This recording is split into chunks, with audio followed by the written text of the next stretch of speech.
this glassy surface. Make me grateful, I dare you.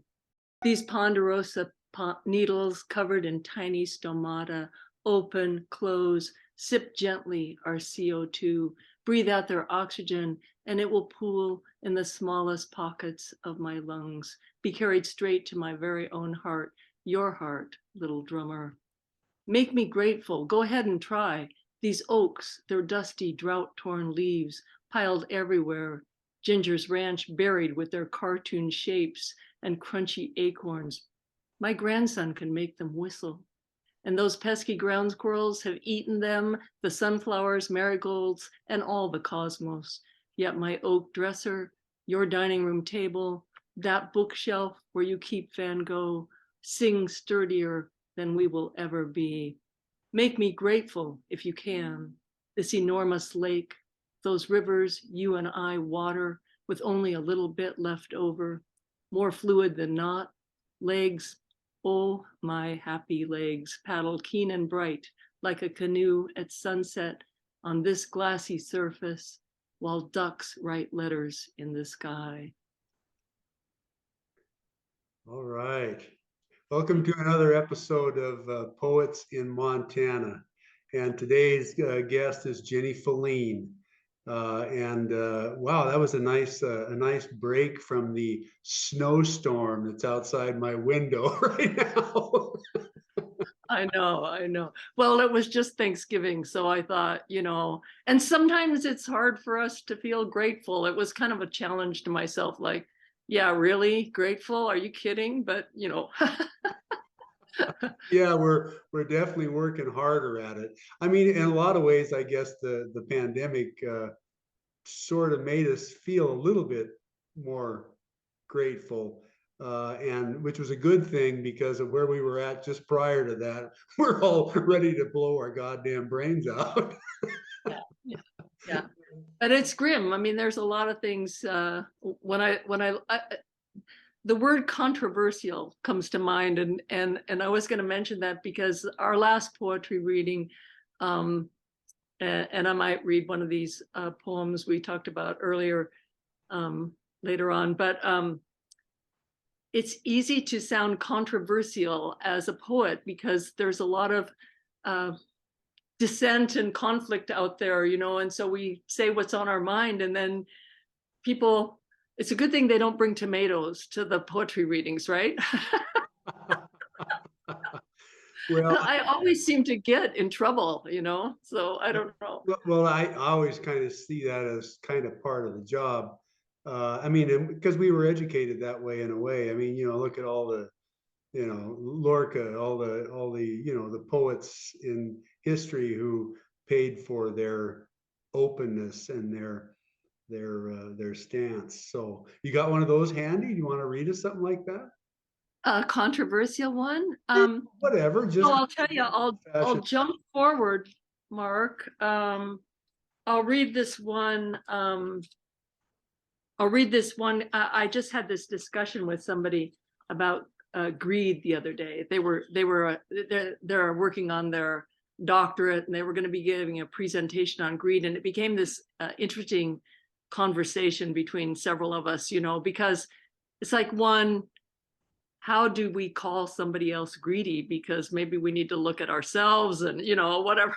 It's like, what do I want for Christmas? Anyway, this we'll be talking about Foothills Press, but the Civilizations in Crisis that Foothills did a couple of years ago, and Dave Thomas is also in this, and but it's all about climate change. And what I loved about the editors on this was they're just great guys, Bart White and Dwayne Wilder.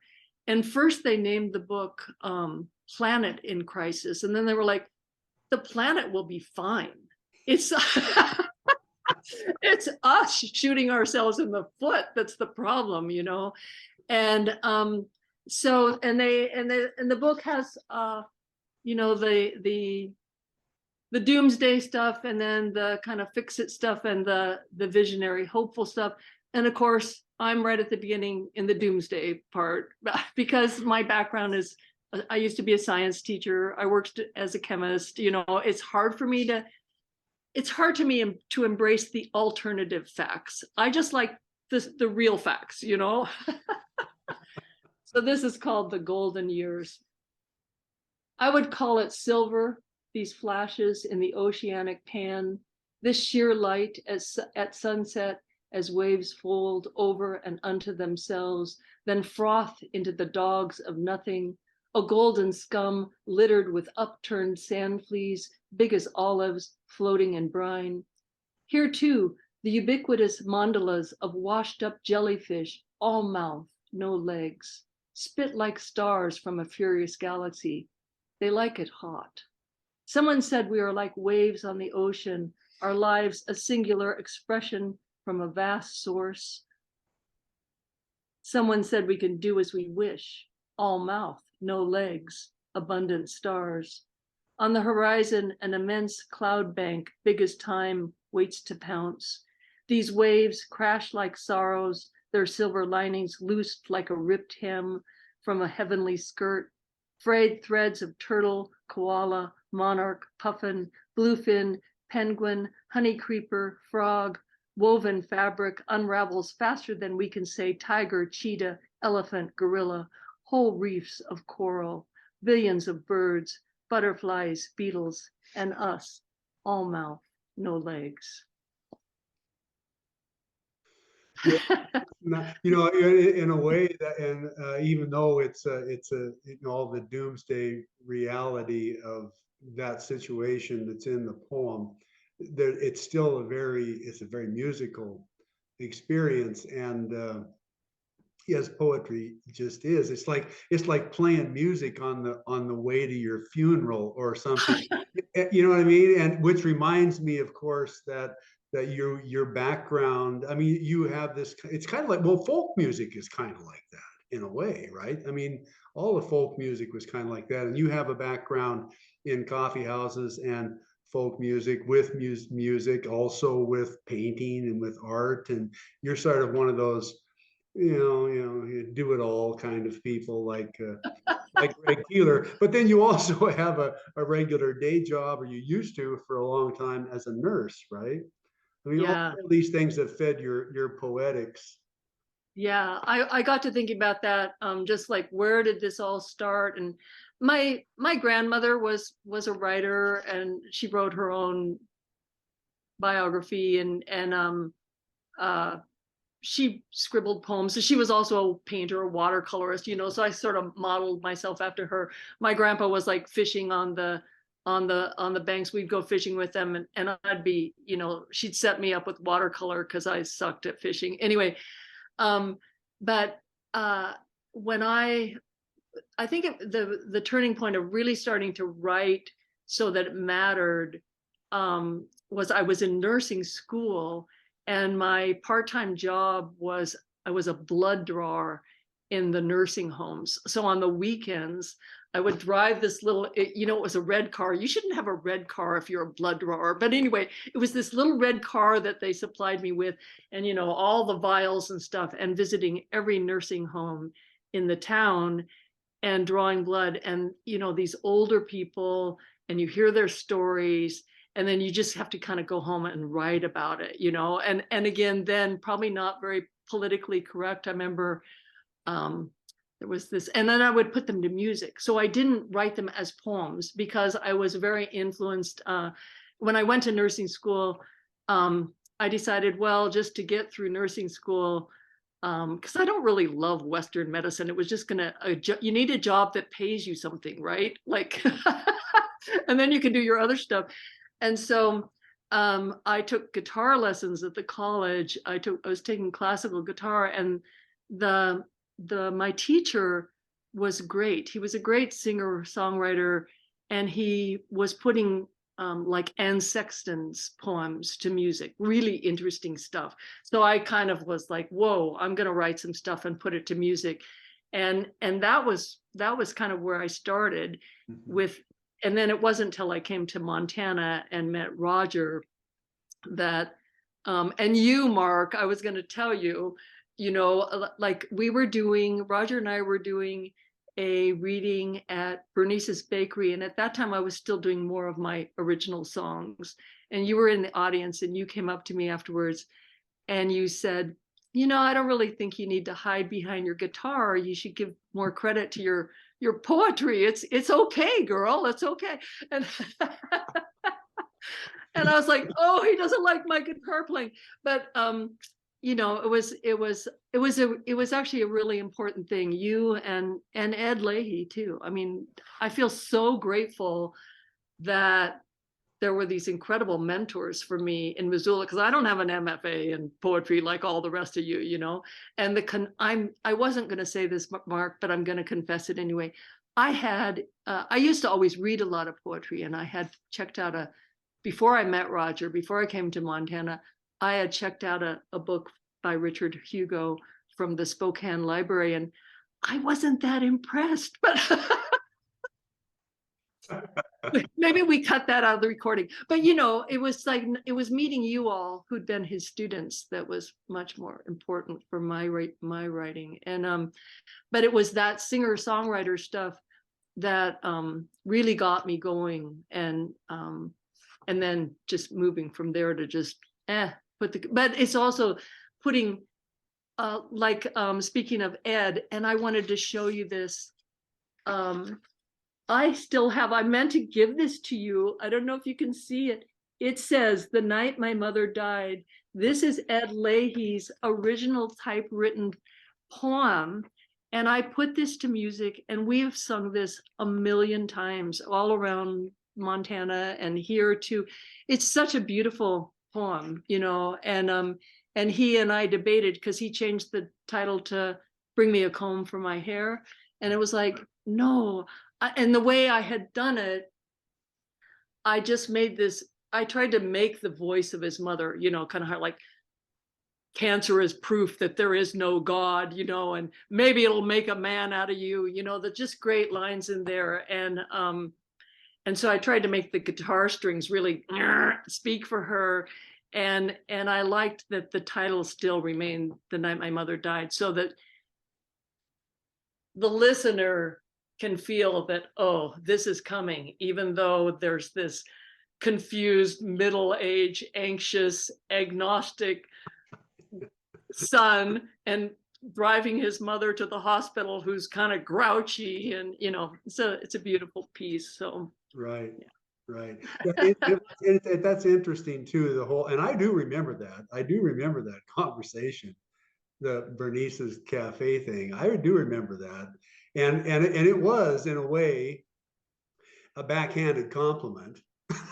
You know, because I remember being there, and I remember being impressed with the language of the lyric, but I wasn't, it just wasn't that excited about the coffee house, you know, folk music tune that went along with it. And but that's just me, you know, and that's just me reacting personally to what I hear. And I find myself, you know, I go back and I'll you think about people that have made that sort of you know, like Dylan and Leonard Cohen and you know, Tom Waits, people like that, where you can read their stuff blank on the page and just have a delightful poetic experience.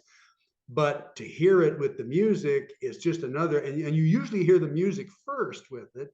So it's hard to then erase that from your experience of reading it on the page. Anyway, regardless of any of that business, if what I said pushed you a little bit more towards putting things down on paper and making them into books as poems, I don't feel that bad about, you know, making a stupid foot in mouth comment about, gee, I really like the lyrics. No, it was excellent. And speaking of that, when you put something to music and you've got to fit the chords around it and all that, there's a confinement where you find yourself maybe more apt to rhyme. We were listening to your podcast with Gary Lundy, Mhm. and And he was talking about line breaks or just leaving the line breaks out. You know, what's the freedom of moving into a poem more than how it looks on the page or whatever. And so speaking of that, I would love to read a poem for Gary Lundy. Because I don't think very many people know about this, but he was, I don't think he does this anymore or hasn't for a while, an incredibly skilled instrument builder. He made instruments, mandolins and guitars. And when we moved to Dillon, we bought Gary Lundy's house. And this is a poem for Gary. Hold on here.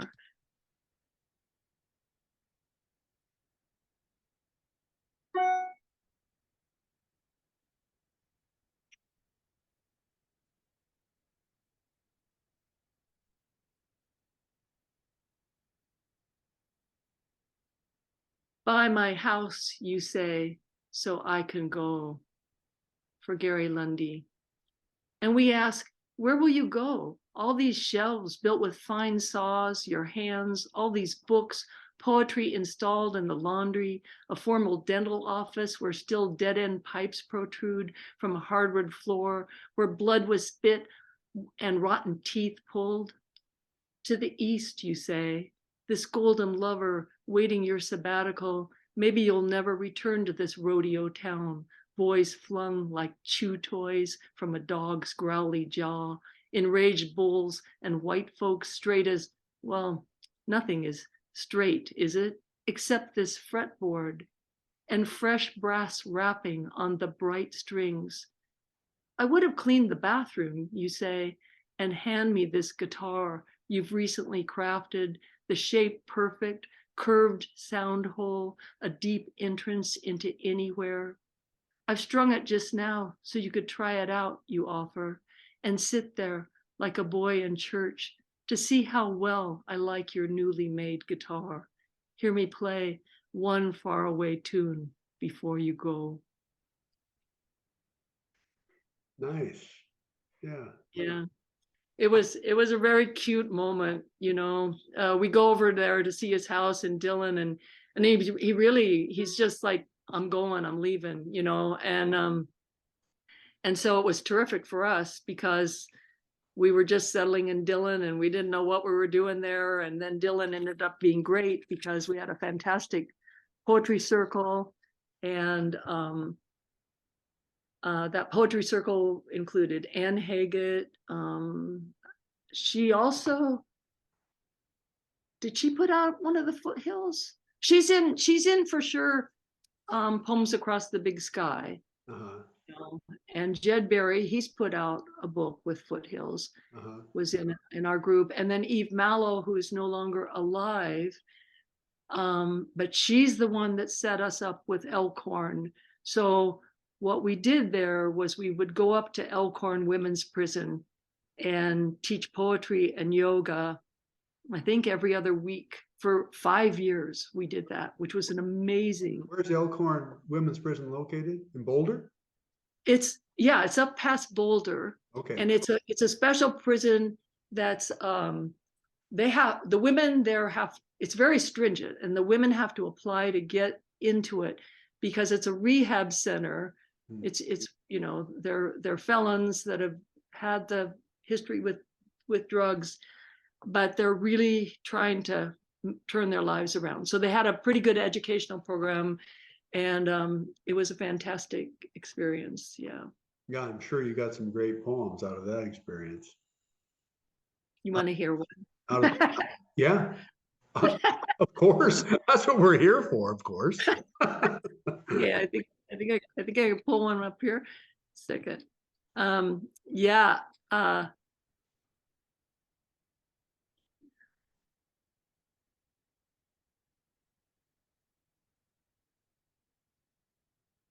This is called Cadillac Grill. I want to remember those days at the prison, the feisty blonde, how she let her boyfriend tattoo her ankles, needle to bone pain that turned her on, and him too for afflicting it.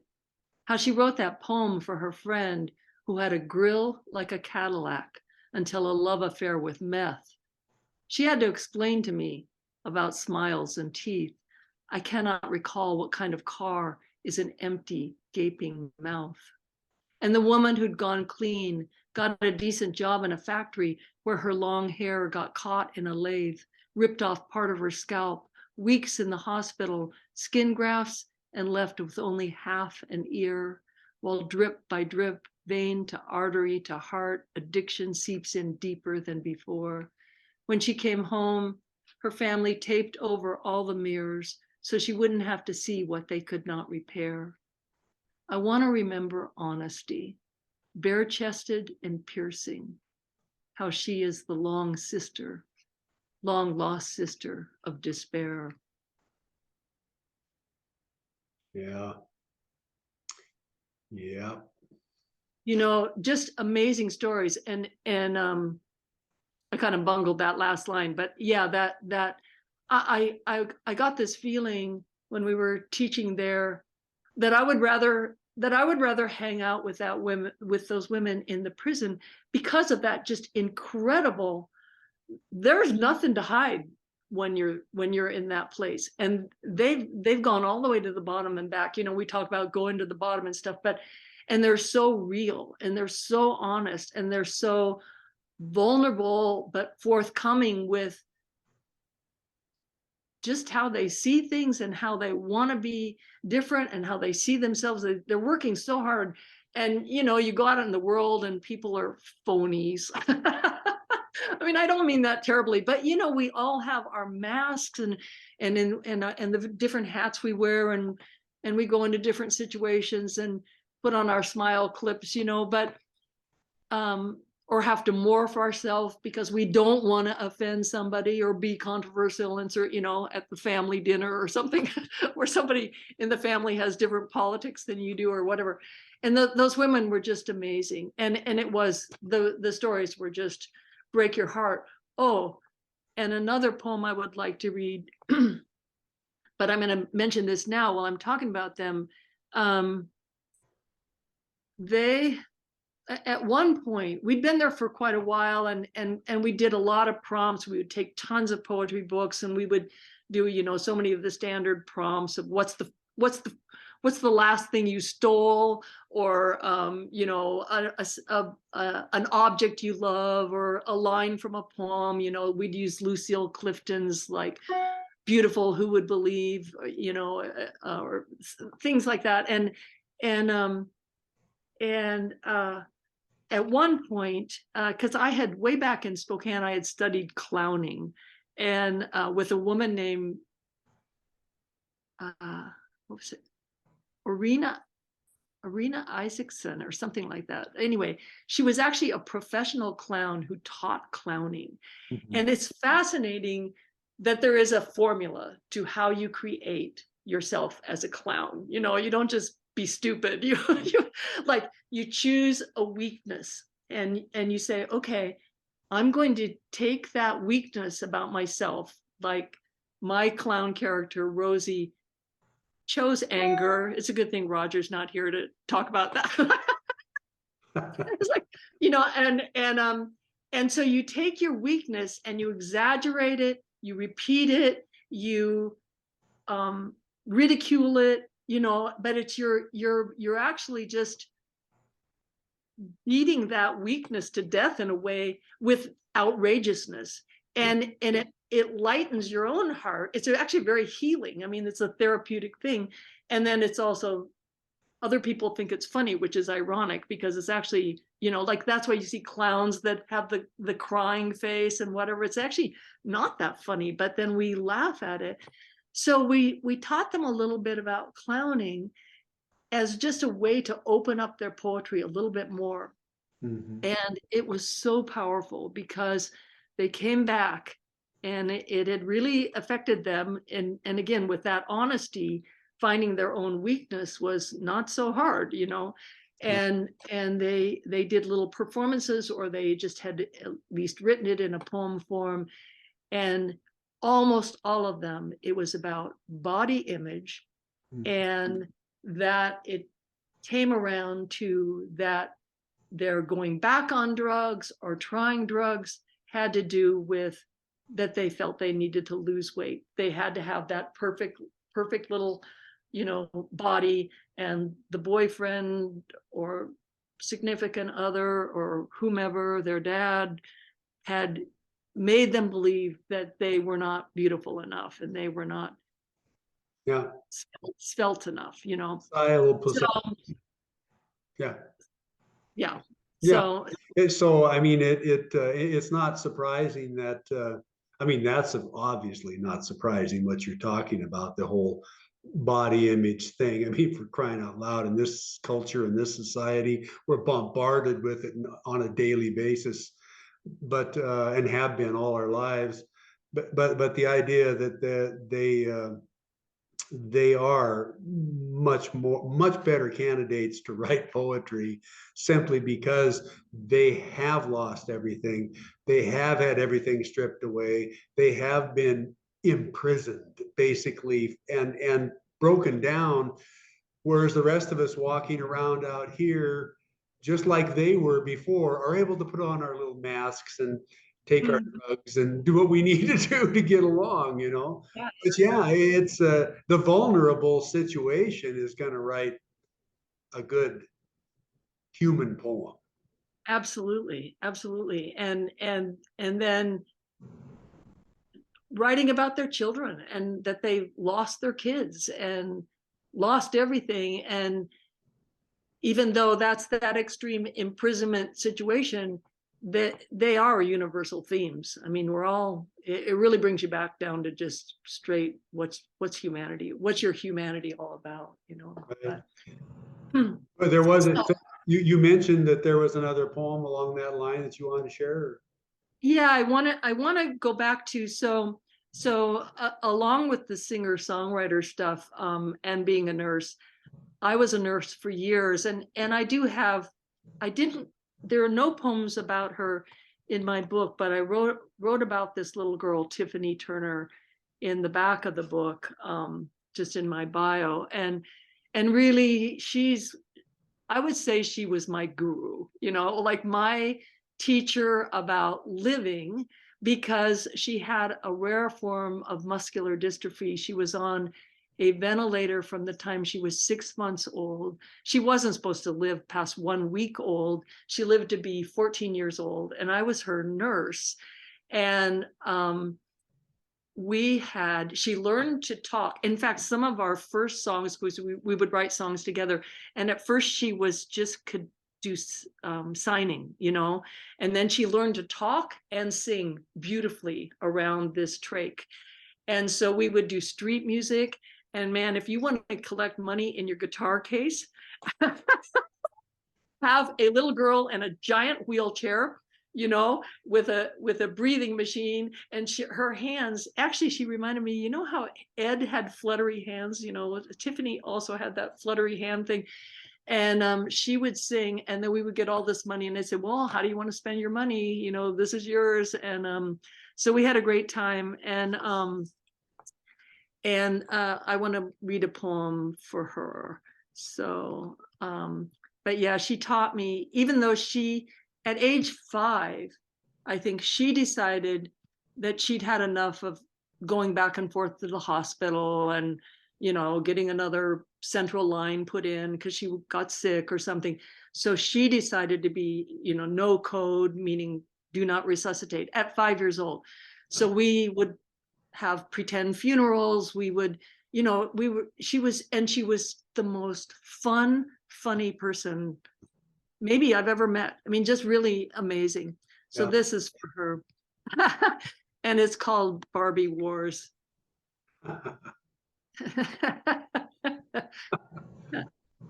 So for Tiffany. Seated on the only available spot in the small room, I size up the situation. Tiffany, naked in the bath, her scoliosis so profound it could make a hunchback whistle. She loves glamour. Her mother, beautiful, curls her hair with bows and glittery things. Even the ties holding her trach in place are fancy, ribbons to match every outfit. We've stripped down her large collection of Barbies, let them have their splash as porn stars. I love your breasts, gasped Ken, who is useless, no package to speak of. My boobs are bigger than yours, taunts Barbie's blonde twin. Tiffany's laugh is loud in spite of the breathing machine, a snorting dinosaur that follows her everywhere. Her small hands wave the air, daisies in the wind. She's no prude. 6 years of daytime soaps, her education, how the world turns. Our Barbies continue their up yours banter until one loses her head. Oh my God, a headless Barbie. Big knockers, offset feet so small she can't stand on her own. Dismembered neck, eerily giraffe-like. Serves you right, thumbs one of her sisters, and Tiffany rips off her head too. Call it even. All hell breaks loose. We survey the carnage. 9 Barbie heads bobbing solo with no svelte limbs to support their idea of themselves.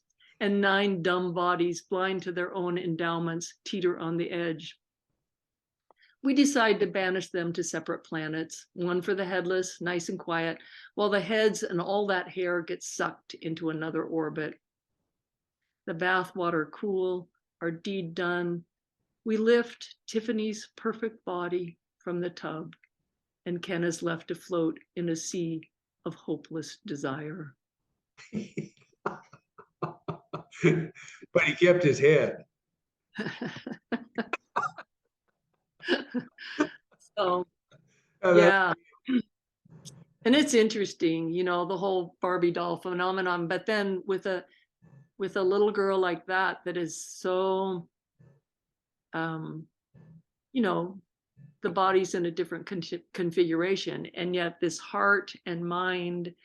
I would take her to yoga classes because, you know, I've been a yoga teacher. That's how I ended up in Missoula teaching yoga when Marlene Burke, who had her studio on Higgins Street, and when Marlene went on sabbatical, that's how I met Roger, actually. It was at the yoga studio. But I would take Tiffany to yoga class because when you hear, you know, you're always telling people in yoga, like, take a deep breath and focus on your breathing. When you hear a little person on a machine, every breath precious, man. Inhale, exhale, inhale, exhale. And she spontaneously slept in the lotus position. I thought, you know, she's just a yogi. That's it, you know, just visiting the planet for a short stay to teach a few of us something. So pretty amazing. Yeah, she sounds like a real spirit.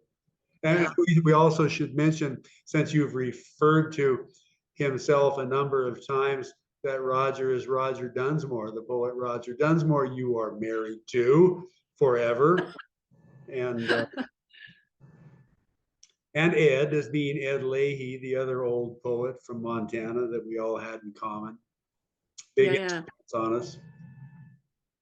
Well, and Roger and I went to China together, and that was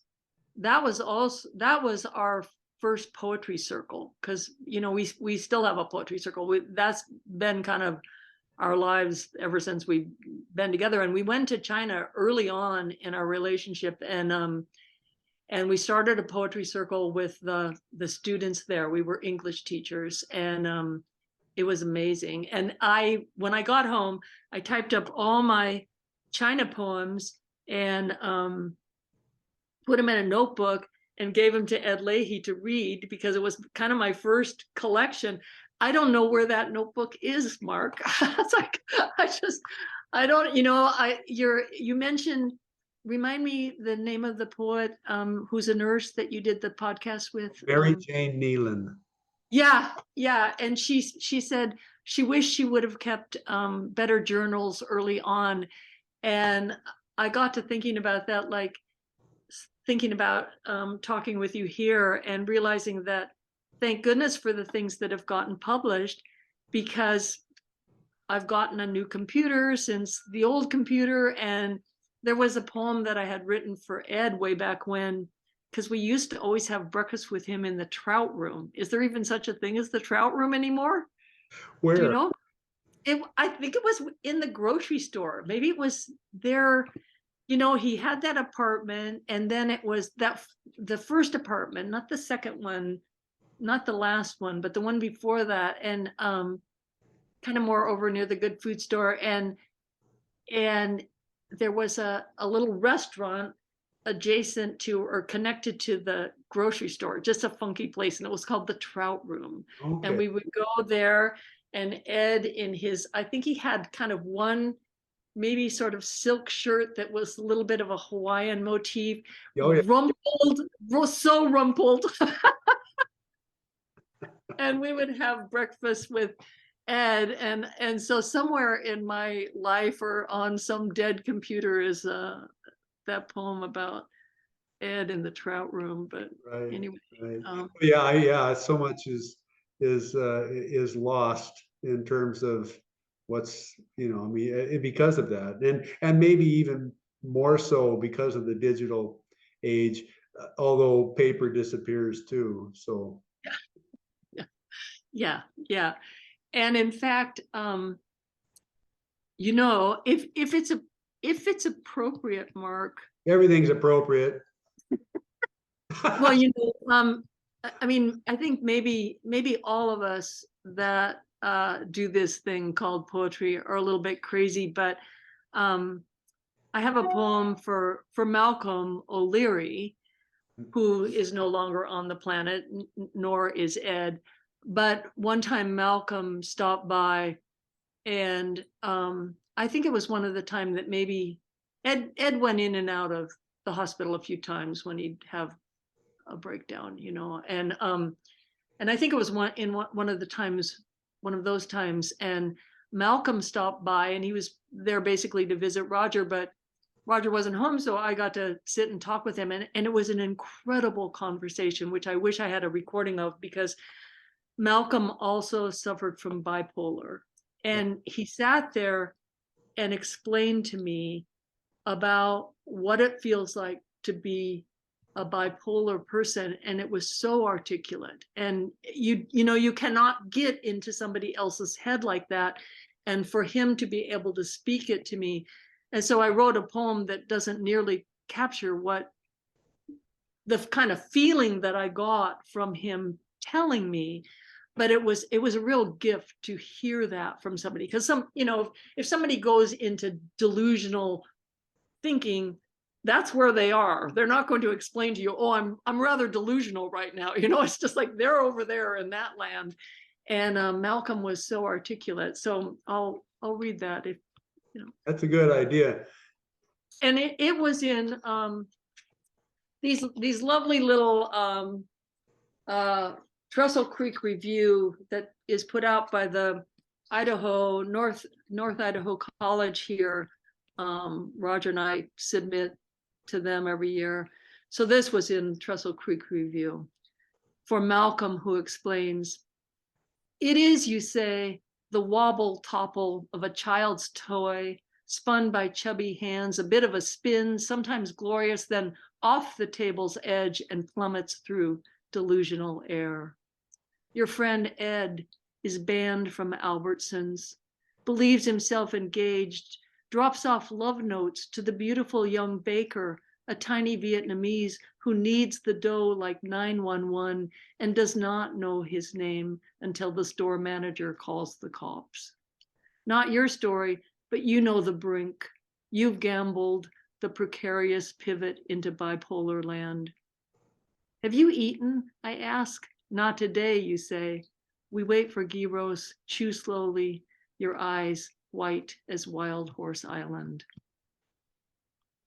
Yeah, and if anybody ever met Malcolm, who was a good artist, Yeah. besides just being an incredible personality and having some issues, I guess. But I mean, he was a hell of an artist. But the those eyes, his eyes, he did have incredibly penetrating dark eyes, and the whites were very, very white, and very expressive when he told a story. And I mean, that's one of the things that we I mean, we lose so much trying to use language. Language is such of an awkward, failing way to try to capture anything. But then I guess in a way, everything is, and that's what we try to do. But yeah, difficult to do. But Malcolm was a presence there. You know, it's like poetry, writing, art, all the things that people do to capture life falls just a little bit short. There's no replacement for the actual being. Yeah, yeah, for sure. Yeah. Oh my gosh. And it's yeah, there's this whole yoga theory, which is a very interesting about levels of the word, you know, like we speak, and by the time you speak something, it's not going to capture everything you were thinking, because your thinking is all this other stuff. And then so that's sort of the middle level of word, and then the visioning word up above that, which we could say, oh yeah, picture is worth 1,000 words, but even that is so concrete, and just, and then it's up, we don't know how it's going to be interpreted. And then what's just the silence where everything is, you know, beyond that. So we just do our best with the spoken word. Yeah. And you know, and there's the whole thing about that's why the poets in, you know, Eastern thought and the Mahabharata or something like that, I mean, poetry is considered the sacred art form, because if you can at least try to channel as much of that background of consciousness into words, and it works at least a little bit, it's good. It's a good thing, you know. And we're the lucky ones, because just grappling with it, you know, you realize when you're trying to teach poetry, and you say, well, just do a free write, just any, don't censor yourself, just do a free write, and you give them a prompt or two, and just write like hell, don't take the pen off the paper. And that people write stuff down that they never knew they were thinking, that there is something about that capacity to channel it through, you know. So Force yeah. things out. Yeah. I mean, what I always thought was fun about poetry, because there were so many possibilities to it. I mean, it's like when you can't describe what this writing is, you call it poetry, because sometimes it's like those little distilled down tiny 3-word haiku level nuggets of expression is a poem. And then all of that goddamn verbose, in and out, constantly changing, load up the page with words and flashes and whatnot. That's a poem. You know, anything is a poem. And that's the fun of it, I think, in a lot of ways. Yeah, for sure. Yeah. My son, oh, this is another sort of beginning of poetry for me, and you know about this, Mark, because you got published in Gumball Poetry. Oh, hell yes. Actually, on this whole move, because I moved very recently, and I had looked in this one box, and what the hell? I was like, oh my God, there was a bunch of Gumball, Yeah, poetry, these yeah. plastic little bulbs with a poem inside, and then some candies or some gumballs in there. And I thought, oh my There was God, real gum. break a tooth on those probably. I know, you know, and so Ben Parsibach, my son, and his wife Laura, that started that whole thing. But Ben, as a kid,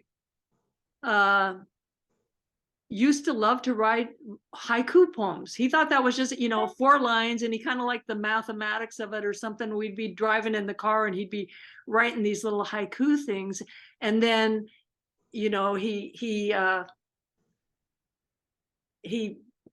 a novelist now, but for a while he really was into poetry, and they started that Gumball Poetry thing. And I think we put up at least 2 Gumball poetry machines in Missoula, one at Freddie's Read and Feed, and maybe one other one. It was really fun. And that was the very first place I ever got published, was a poem inside a gumball, you know, or the capsule, but there was always gum in it too. And it was like rot your teeth, not your mind, but you still got to rot your teeth anyway. So A twofer. Your teeth and your mind. Well, yeah. well, read us. So you got a poem from back in the gumball days, or an old poem, or something? I don't have one from back in the gumball days. That's on some other old Yeah, computer. We could leap to we whatever. could leap to, oh, you know, I do want to do a shout out to you know, I was lucky to get to do some book covers. That was also kind of my you know, so Lowell Yeager, even before Craig Chury came along with the series, I was looking, I hadn't looked through this thing for ages till, you know, I started thinking about you and this discussion. But this was such this anthology he did, where he chose Ed and Alcazar and Roger, and I can't remember, I think was Greg Keeler, I think, one of the main editors, you know, like a certain number of the poets, and then they tagged along the rest of us. And I think you were in Ed's group, I was, you know, in Roger's group, and getting to be published in a real book was just such an honor. And then looking at this again, God, there's some great poems in there, you know. And again, some people I've never heard of since, but there's their poem. And then when I got to do the cover of it, and when you do a cover, speaking of that, the levels of the word or whatever, you really read a poem, and you know, ordinarily you read it and you appreciate the language and the flow of it. But when you read it thinking about what visual imagery am I gonna actually put down on paper from these poems, you really, what's that old grok, you know, it'll show my age to use the word grok, but you know, you really get into the poems in a deeper level. And so I did the drawing for it, and then I think I think that original drawing is still at Garth's Shakespeare and Company, hanging somewhere in the bathroom or something. But and a shout out to Margaret Kingsland, who also then kind of worked on the final putting together of this book. And when I first showed her the drawing, like not sure if it was okay, and she just immediately spotted, oh, that's Henry Reelbird's poem, that's Judy Blume's poem, that's, you know, like, and I was so grateful to her that I had done justice to the poems, you know. But anyway, Yeah.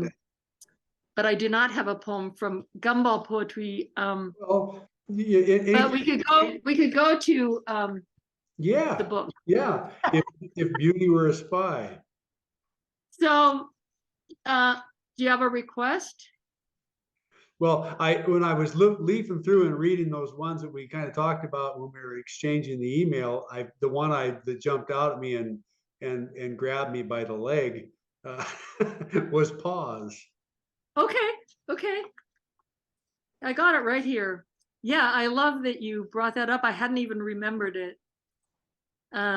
Okay, Pause.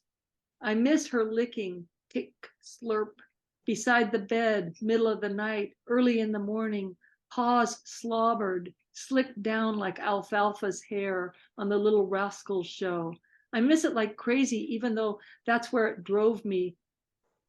Stop licking, Sienna, I'd snap, and she'd wait a bit, maybe even count to 10, then tick, slurp, tick, slurp. Now this sound is the heartbeat of the house gone quiet, like the field with no cricket. I think about how my husband clears his throat like an old horse, or shuffles his feet in those worn out slippers. Glad my dog could teach me something about how to love. What drives me mad? This is really great, Mark, that you're having me read this, because Roger's throat clearing still drives me crazy. I should read this poem to myself every morning. It is those. I mean, it's an example, I think, of what one of the things I love about poetry is that it's in the sensory images, those sounds at night. You depend more on sounds. You're trying to sleep. It's dark for the most part, and going to sleep or waking up.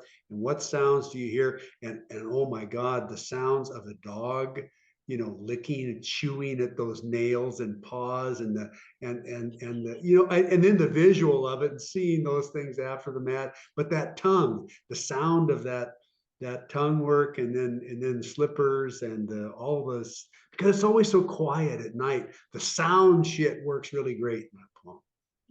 Yeah. Well, and our animals, we put up a lot with our. In fact, my cat is locked in the basement because otherwise she'd be walking past here and like. Right. She'll be glad when this is over. Yeah. Really. Yeah.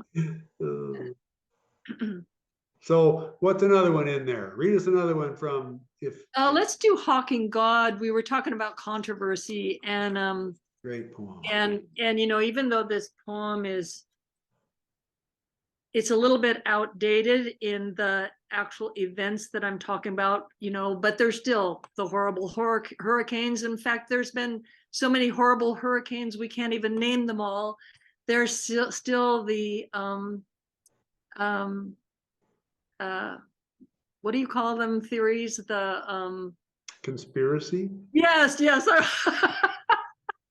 Why couldn't I remember that name? And all the stuff. And but this is a poem I just read. We did a reading in down here at the Art Spirit in July, and I read this one because it just comes up for me all the time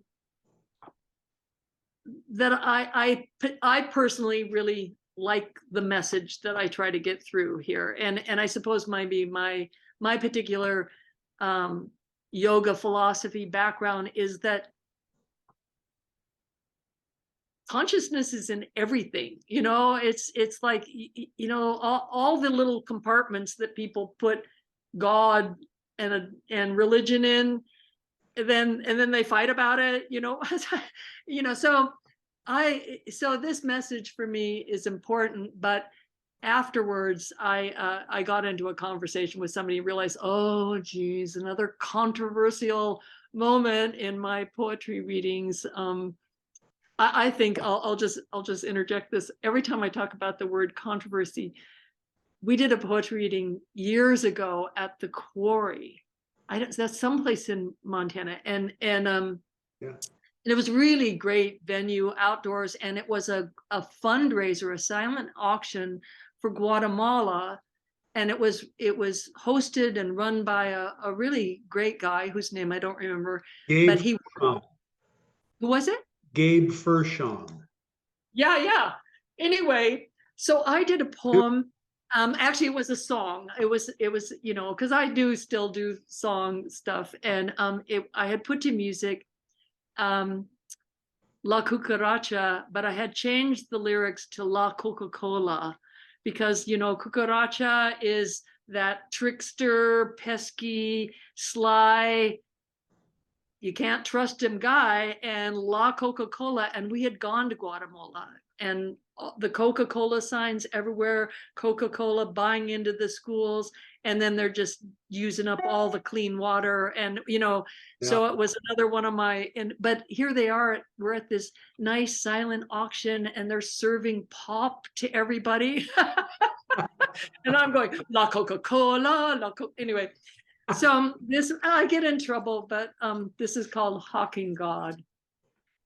There's been some talk about God being pissed off, how the horrible hurricane swirled in the shape of a fetus, God's punishment for murdering unborn children, and how the prime minister was struck down, his brain bleeding for giving away God's land, how the terrorist flew those planes into the Twin Towers because we don't allow prayer in the schools.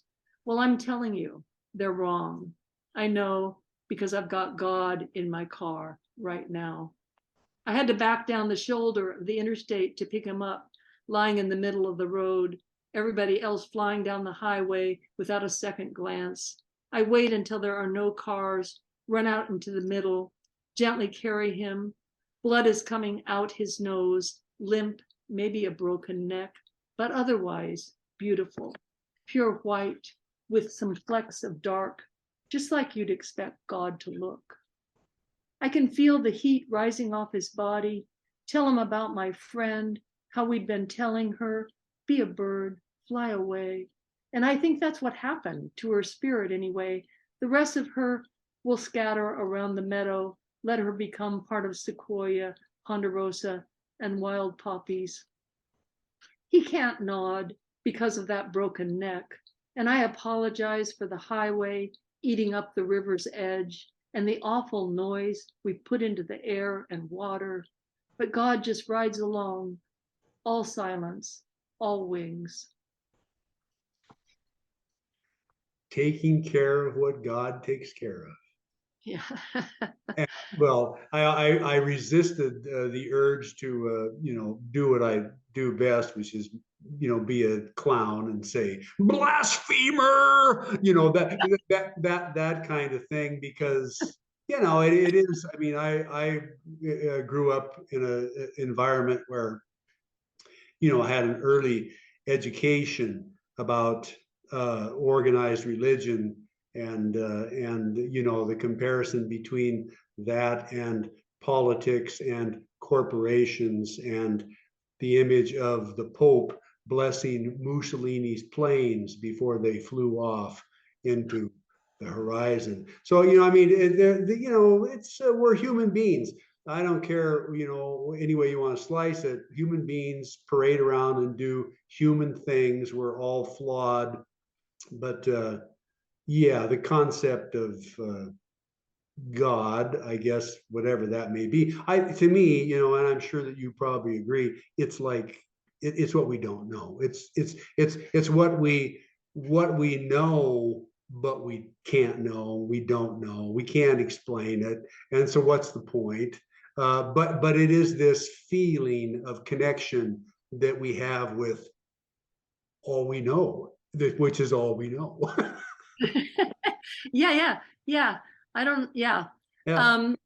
I could read, I don't know how our time's going, Mark. I could read Body Worlds. I was thinking about that. Probably got about 10 minutes or so at the most. So, and we have a couple more, Okay. three maybe. Okay.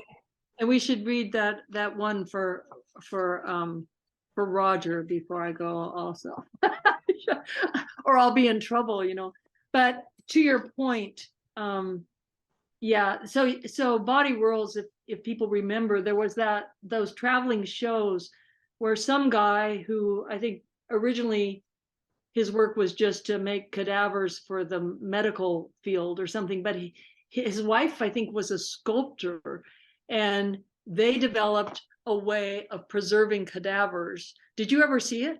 No. Oh my God, it was just, I hope my poem will explain it, but they preserved the cadavers, and then it was a traveling basically art show. And speaking of controversy, because people were like, these were real humans dead, it posed like there would be an archer. They were just amazing, and it was very eerie because even though it was just the cadaver, and the skin is all removed, they kind of put little fake eyes and a little bit of, so that you had a sense of a real person, but it was just this preserved cadaver, and then posed in just incredible, like a gymnast, and beautiful poses. And so this is that. Yeah. I think I may have seen this in a show in Seattle or something very much like it. Yeah. Okay. At Body Worlds. When I see what we look like without our skin on, I think we are more stupid than I thought. When I see how we are woven with myriad elastic bands crossing and connecting slabs of pearly ligaments, tiny strands of nerves, threading their way through bony caverns, and how the back muscles stitch up the vertebrae like a wicker chair, I think we must be idiots. The arteries in our heads are crocheted like the finest baskets of red silk. And when we take away all that heavy skin, rolls of fat, bad hair, bulbous nose, enlarged pores, wrinkles and spots with squishy yards of innards, we're left with this monkey, exquisite muscle and bone. Ordinarily, we look at ourselves from the outside and we think we can see into our own hearts, feel down to our bones. This is fantasy. We Botox, laser, body build, and reduce, slather ourselves with advanced chemicals, attach ourselves to an impression of who we are. But these cadavers, posed until their cells gone to plastic, deteriorate hundreds of years from now, speak of our sameness, about the crazy chance to walk around in a body and the sheer insanity of blowing each other up, shearing off an arm, a leg, or a face, blasting out those tiny ear bones, burned to a crisp, countless corneas, and the blood spilled from millions of miles of intricate vessels, all in the name of what? I stare into the skinless face of the plastic dead man, who could have been black or brown, red, white, or yellow, could have been old or young, could have been any religion you can think of.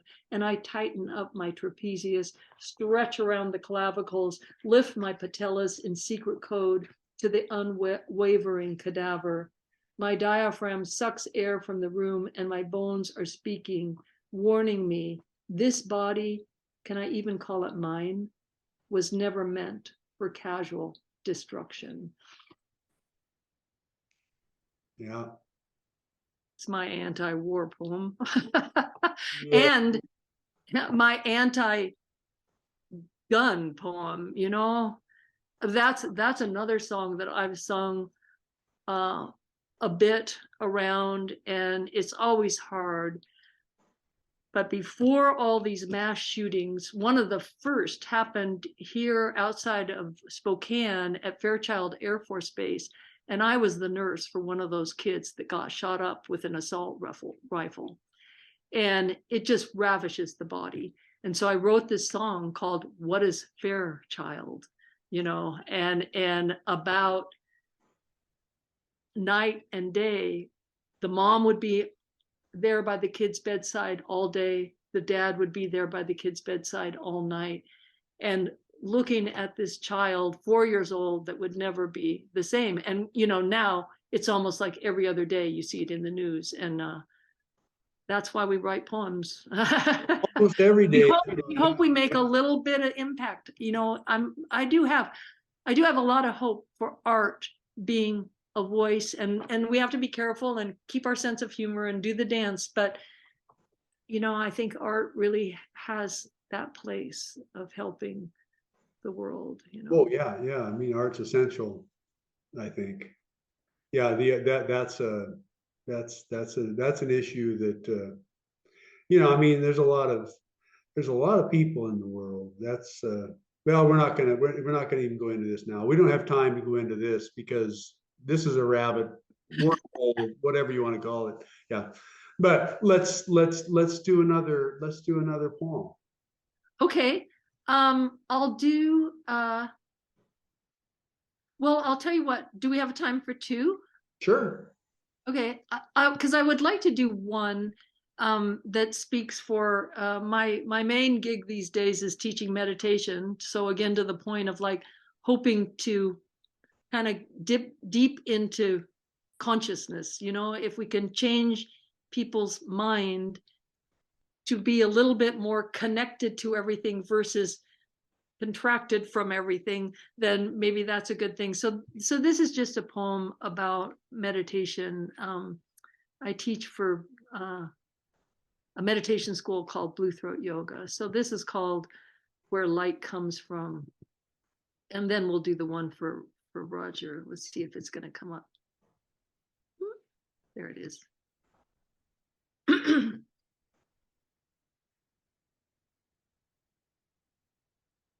Where light comes from. I'll try to describe the light, how it looks from deep inside, not like outside when sun casts those long shadows and hollyhocks squint under the weight, not like turning on a switch sudden and brash, so you wake the cat. Rather, it tastes like iridescence, easy on the tongue. Or you could say how sparklers feel sitting indigo in a velvet room, where there is no up or down, right or left, yet a cavernous yawn opening the hole at the bottom of the ocean. The sound like fabric woven into waves. The sound like fabric woven from waves pulsing amongst the grasses, how they whisper along the shore, a place you've been, a diary lost in a forgotten drawer.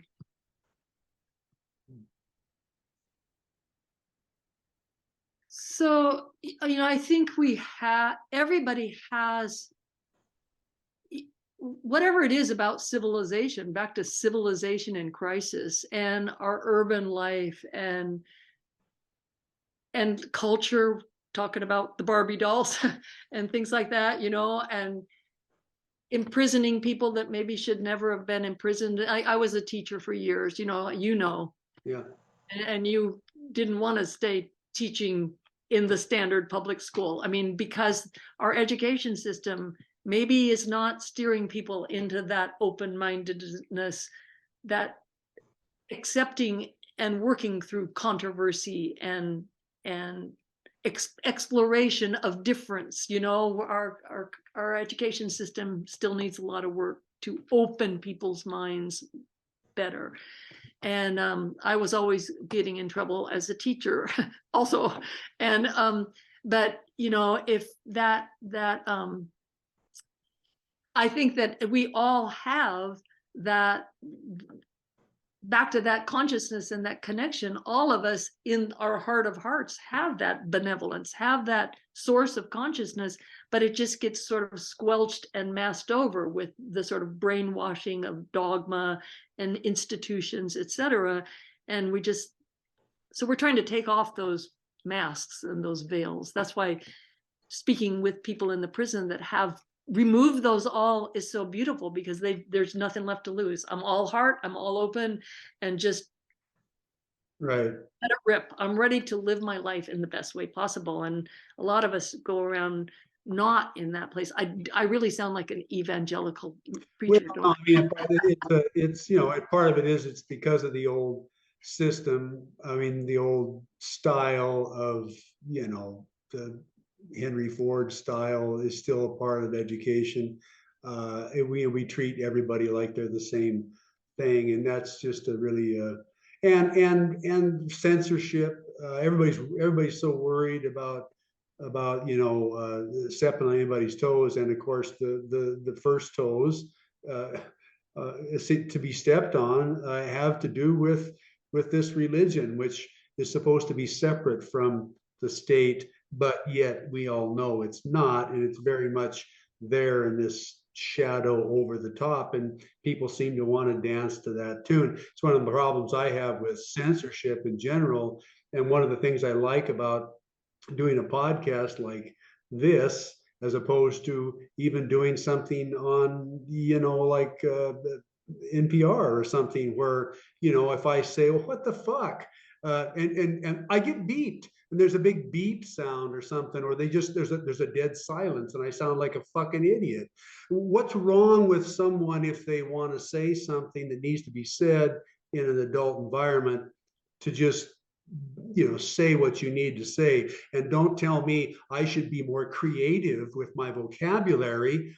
Fuck you. I mean, really, if I want to say that, I can. So I have those kinds of issues that have always been there for me, and I, I mean, a lot of it is just it's so difficult navigating everybody trying to be on the same page when none of us are on the same page. I mean, we all should just be willing to take each other for human beings. And now you put me on my soapbox. See what you started. But yeah,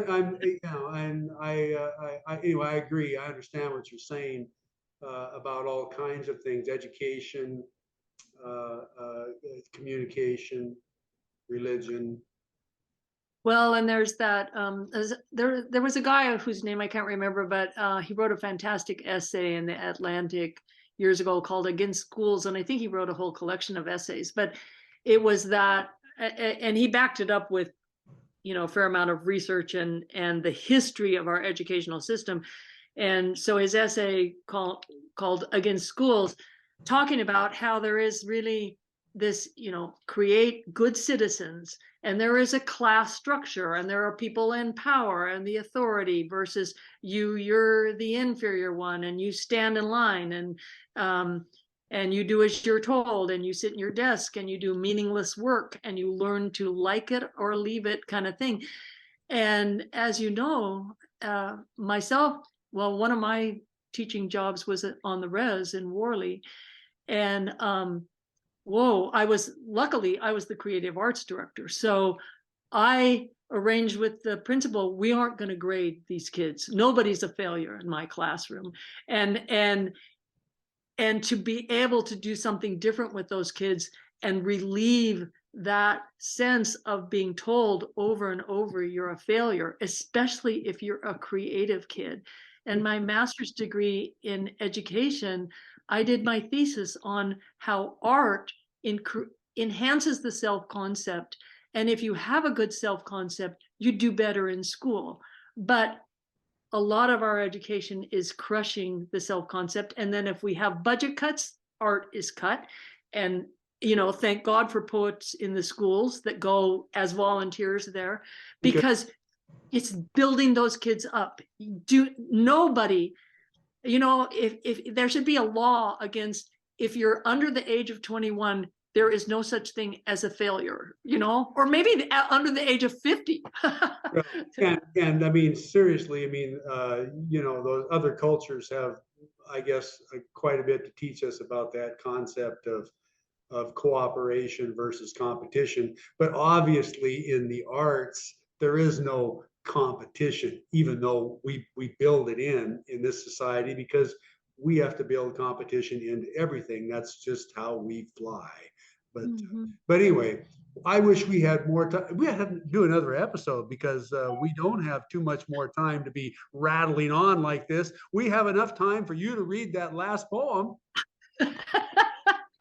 Okay, perfect. Well, this is for Roger Dunsmore, and it's a little bit more lighthearted, so it's a good place to end. And yes, if I didn't shout out already, a thank you to Craig Chury for getting us all into Foothills and publishing us and encouraging us. And then, of course, Roger has been my, well, I wouldn't be writing poetry if it weren't for Roger. So this is called The Poet's Wife. Who, may I ask, was married to Li Po or shared a bed with the illustrious Basho? Do not tell me they were celibate. I imagine while Li Po sits or drinks wine with the moon, his wife hoes the hardened soil, grows the greens, pulls spindly carrots, stirs a meager stew in a crock older than the ageless poet himself.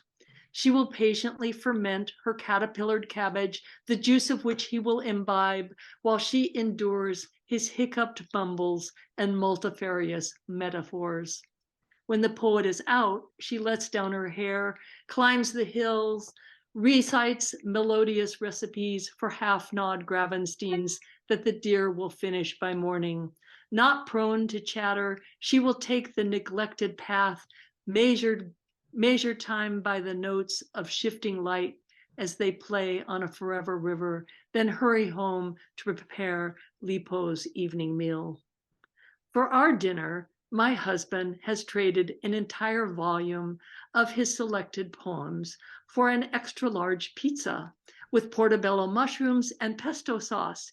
He is proud of the exchange, so we eat more than half in one sitting. I resisted the urge to cackle and laugh out loud throughout your reading there. So it's a true story.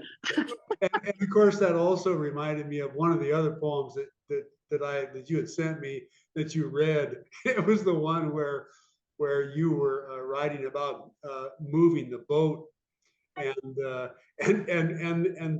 driver, the man in the poem, the voice keeps coming into it, things that their voice is saying, and of course it's like, well, I know that voice. Yes, that's where he forgot to tighten the lug nuts on the car, and the wheels were flying off, and we were pulling the boat behind the car. This was on the way up to Big Arm, the Flathead or whatever. And yeah, it was a hilarious moment. I think that's in the book. I can't remember. I think it's in the book. Yeah, I think so. I think I read it there. Anyway, we better wrap this up. And we hopefully I'm going to do as many of these as I can and keep doing them. And at some point, when I'm done with this tour of duty and I take this burdensome wreath off my head, I'll probably keep doing things like this. So I may get a hold of you again just to shoot the breeze and read poems. It's just fun, isn't it? It's awesome, and what a great collection. We have not put on the news for just so long, and then so now our evening entertainment is watching these podcasts, and they're just fantastic. So well, we keep adding to it. That's great, Mark. Thank you. I feel super honored to be a part of this, and again, super honored just to the whole Missoula writing collective, and those that are no longer walking with us, Ed and all of you guys. It's just been amazing. It's really all the way down to Dillon and across to Billings and everywhere across the state. I mean, it's a small state, and we've managed to keep in contact with each other. So yeah, it's terrific. Good to have you, Jenni, Fallein. Thank you. Join us again next time for another Poet in Montana. Thank you, Mark.